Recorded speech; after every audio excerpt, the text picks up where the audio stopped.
when the Dead Brothers were kind of together.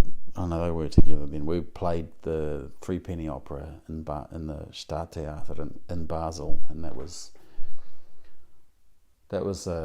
obviously that's a musical, so that's big theatre. So that's the classic Basel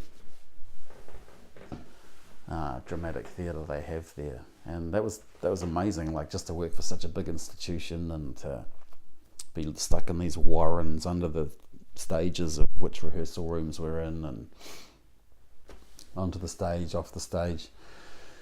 That was great, and they had quite a long season. They had about 3 months, I think, and we would sort of disperse. We did quite a heavily intensive, maybe 6-week rehearsal period to start off, and then we had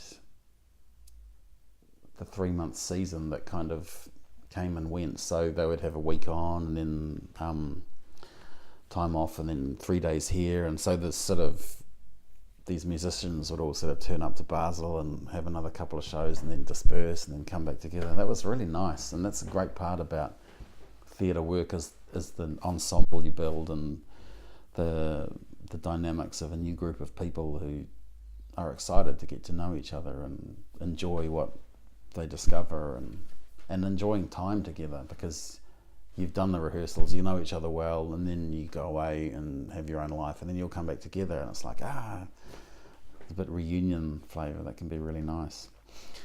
So that was a really, really great experience for me. Did a couple of theatre shows in Bern in Switzerland, and they were much smaller scale, but still very, very highly focused. And they were also still playing very musically based, so they were not really getting into the acting world of it. But then this latest Black Rider piece that we've been doing is, for me, the strongest step out of being a musician and into being an actor and actually playing a role on a stage, singing without an instrument, and delivering dialogue and lines, and sometimes just a presence on the stage without the help of a musical instrument at all. And the only other time I did something that dramatic was when I played in a movie. It was the main role in The Road to Nod, which was a jailbird road drama movie that we put together with Slowboat Pictures in Frankfurt, Germany. So we filmed, started in Ireland and then moved down to Holland and drove across to Germany, filming the whole way. So that was also completely unmusical and just dramatic. But I like this Black Rider thing because it's expressionist acting, and so everything's much larger than life, and you can do a lot. You can ham it up, which is, I think, I love that side of it, because it just brings the humour into it. And I think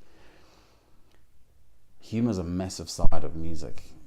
If you can introduce it in a small little thread or as something funny,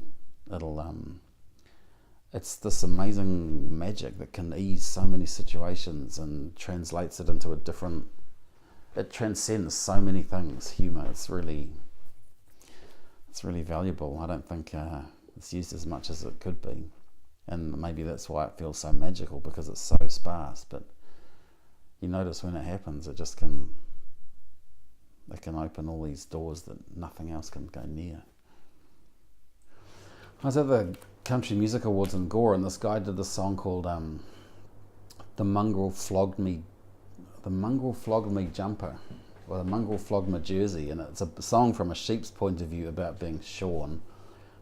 And he played it live, and the whole audience was just laughing and really into it, and just cheered when he finished the song. And it just obviously was such a way to connect everybody up. And then other people come out and they sing their songs, and they're kind of about love gone wrong, or it just didn't cut through and just didn't connect in the same way. But this guy totally should have won, I reckon. Just you could feel it in the audience how powerful it was. And it was light. It was a light and powerful thing to do, and it really connected everybody up, but I didn't win the prize. That was a shame. But humour, I always used to think about humour like if you got in someone started to threaten you and you got in a heavy situation, if you could just make a joke, and that would diffuse everything. And using humour as a way to disarm people and get closer somehow. Ultimately, that's what you're trying to do. You want to get closer, and you want to sneak in, or you want to open up the doors between people. And humour is a really good way to do that. It's irresistible, and it'll break down the toughest people in a way that it's like a surprise attack in a way. It sneaks up. It's hard to pull off because when it goes wrong, it's horrible. No one wants to know about it.